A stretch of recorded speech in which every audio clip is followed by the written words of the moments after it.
Call the case of the People versus Clare T. Grady.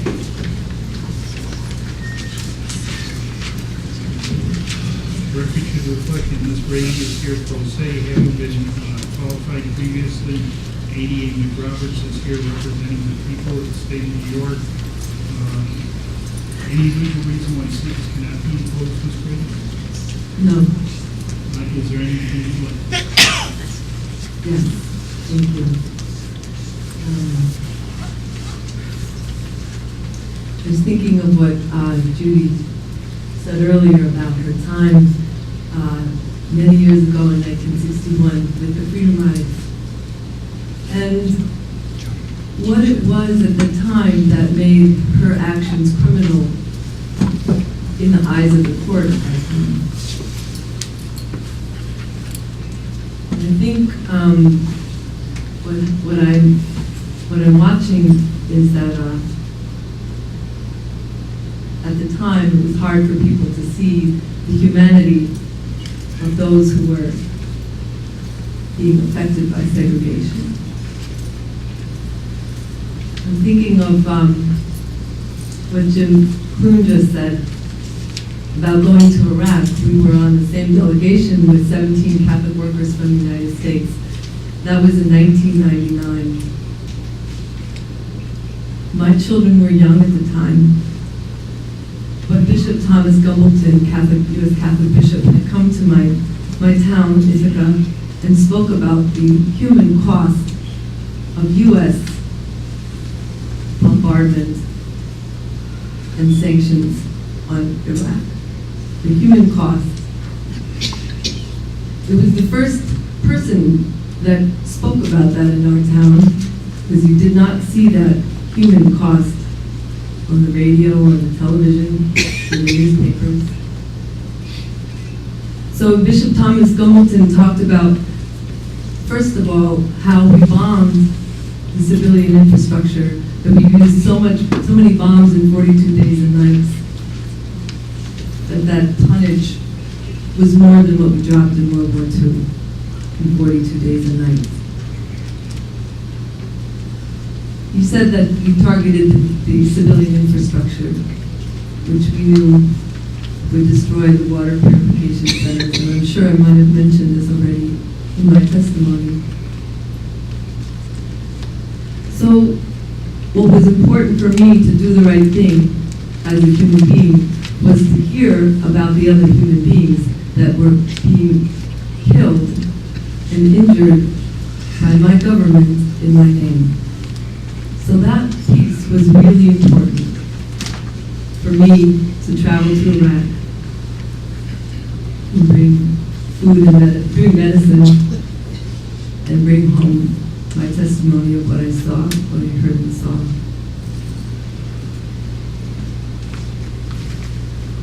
It is so striking to me. I know, well, many times you have said already here today, Judge Gideon, and throughout the trial, that your attentiveness, your ability to listen is striking. And I'm wondering, on thinking about our friend Bill Berrigan, who said, what we owe each other is encouragement, and I want to thank you for that and encourage you, and encourage all of us to go beyond just listening. And that if the humanity of Tariq Aziz and Abdul Rahman is not brought into this court as victims of our war, then we're missing a really important part.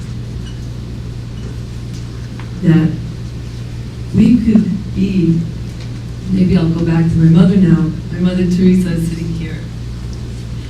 And as Cynthia pointed out, and my mother and father, I have so much gratitude that they raised us kids with a faith that said, whatever you do to the least, that's what you do to God. And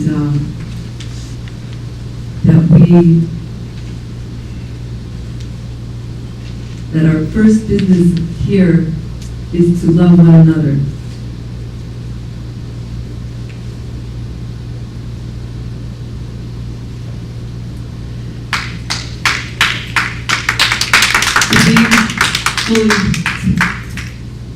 fully human, we are here to learn to love.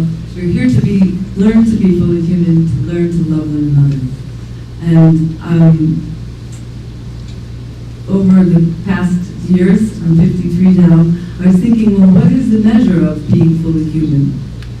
And I've decided that it's not just how smart we are, not just how agile we are, not just how strong we are, not just how versed and educated we are, but how much we are loving one another and how much we are tending to the least.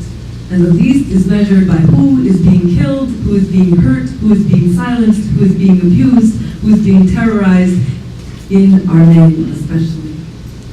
So as we go forward in a court of law, and you've heard me talk about this before, we are here, law is here to uphold life, uphold all life, not just some white males or North Americans, white North Americans, but all life. So when we stand before you, it's not just to say, well, it's been said before, we are upholding the law. We are. And it's not just like, oh, we don't want to be found guilty because we don't want to go to jail. We are upholding the supreme laws of our land. That's what we're doing here. And it happens when you live it. There's a quote on the tree in the Occupy Ithaca that I love from Gandhi that says, be the change you want to see in the world. So we see these human beings that are being killed in our name.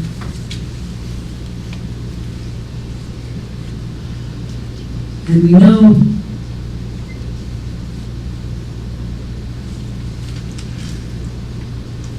that it is being directed from Hancock Airfield, and that our supreme laws of the land require us to attend to that if we're aware of it. So we come together and go to Hancock, we bring the indictment that articulates those laws, and we lie down on the road in the symbolic action. I want to call your attention to another time that we went to the UN, to the U.S. mission, during the time of U.S. imposed sanctions, and we went under a police line to kneel in front of the U.S. mission. We were arrested and brought to court in Lower Manhattan. I don't even remember the judge's name now, but we went before this judge, and we told him, he listened carefully about all of us who testified about what we saw in Iraq, that 5,000 children were dying every month as a result of U.S. imposed sanctions. And then he said to us, well, okay, the children are dying in Iraq, but how is going under a police line here in New York help the children of Iraq? In that moment, our friend Sybil, who is an older German woman, went forward to speak to the judge, and she said, Your Honor, I was a young girl during the Second World War, and I remember thinking, how could we let this happen? And then she said, Your Honor, if we don't have the guts to go under the police line on behalf of the people of Iraq, we are all lost. And she put her finger around like this. The judge in that moment nodded his head and said, I understand. I dismiss this case in the interest of justice.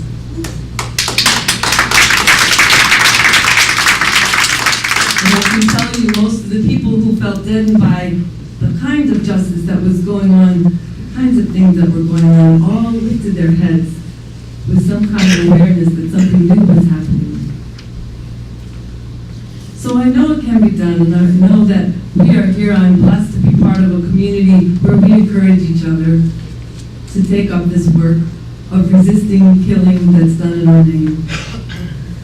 I'm blessed to be part of that, and I'm grateful to be before you with all of your gifts of listening and consideration. But it is totally striking that we can send Danny and Judy to jail for a violation And the crime of killing, mass murder and mass theft by our government goes unaccounted for. That is very important.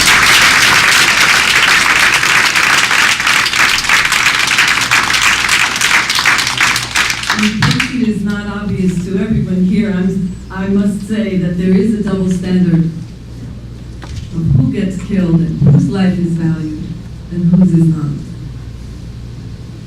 And that even though the judgment of this court today finds our actions to be a violation worthy in some cases of jail, fine, and other things, and you're encouraging us to consider the long tradition that accepts the consequences of our actions. And I would suggest right here that the consequences of being the world's biggest bully nation that kills whoever they want, whenever they want, wherever they want, with no consequences, no accountability, makes us the greatest number one terrorist in the world and the number one bully in the world. And the consequences to someone of my stature to live here without making it very clear my relationship to that killing are far greater than anything that the court could impose here today. So I want to encourage us all in this quest to be human, to break through any of that death dealing where law somehow gets a glaze over your eyes and you send people like Judy to jail and the criminality of killing goes unaccounted for.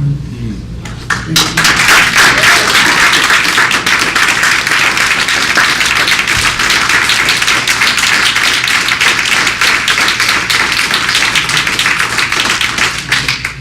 Again, I understand the points that you are making.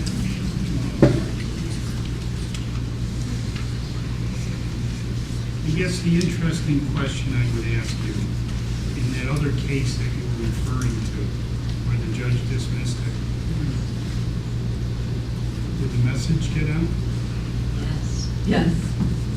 For how long? Ever and ever. It's still going on right here, right now. Within the case itself and the attention that it drew, it was over in that one moment by the judge dismissed it, correct? I think that what's happening here is different measures. So when you say, how is it that you were measuring it by? In other words, the media attention that was focused on that case stopped when that judge dismissed that case, correct? To tell you the truth, I'm not sure that there was a, quote, media person in the room. And so that isn't my measure of when something is a success. Because ultimately change occurs by getting the message out, doesn't it? Well, that's a really good assertion, to hear your assertion. Why?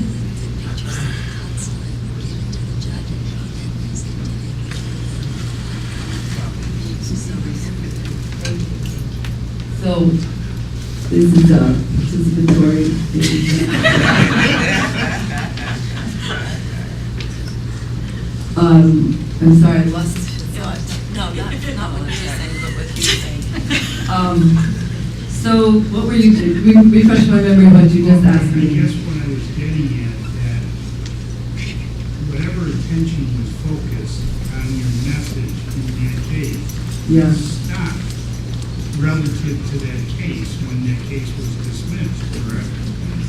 So, I actually don't know how to measure attention because I never stopped attending to it, and the 30 of us that were there never stopped attending to it, and the people that witnessed it, and the judge. So my sister Teresa just reminded me that in that case, we brought photographs back of the human beings, the children that we witnessed in Iraq, and the judge so brilliantly, in a human way, took those photographs and promised to send them to The U.S. consulate, which is where we were headed. the U.S. with them, consulate, the U.S. embassy. which was the police stopped us from doing. But the change occurs by virtue of getting the message out, doesn't it?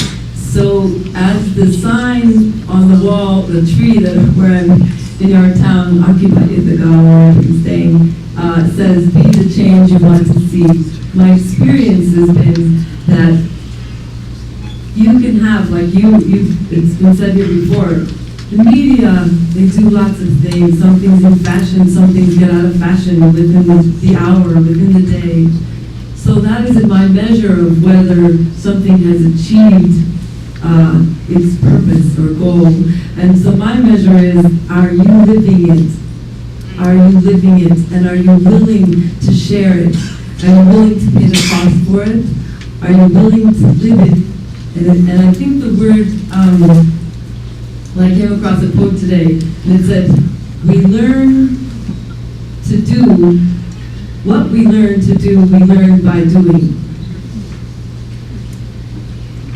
That was a quote from, I think it was one of those Greek guys. Aristotle. Maybe that's right. So, learn to do, we learn by doing. And I think for me that the key word, and it really addresses your question, Judge Gideon, is that, and it goes back to my parents bringing us up, loving one another and not killing is a choice and a practice. A choice and a practice. And so it's really beautiful when we come together in community to encourage each other with that practice. And that's what we're doing here today. That's what we were doing when we walked to Syracuse. That's what we're doing here today. I find that you're very sincere in your beliefs. I am going to sentence you concurrently on the disorderly conduct. There'll be a 1-year conditional discharge, conditions being stay out of further trouble with the criminal justice system. I'm going to impose 20 hours of community service on it before February 29th at 5 o'clock p.m. The proof to be submitted by then. $250 fine, $125 surcharge. Again, I'm serving you with a summons with notice. If you choose not to pay it willfully, it will convert to a civil judgment, which may affect your credit rating or your ability to get loans. You do have a right to appeal the sentencing judgment in this court. To do so, you must file a notice of appeal with this court within 30 days of today's date. The form is available on the New York State Court's website, as well as through the court office here, and then it would be perfected at the county court. Thank you.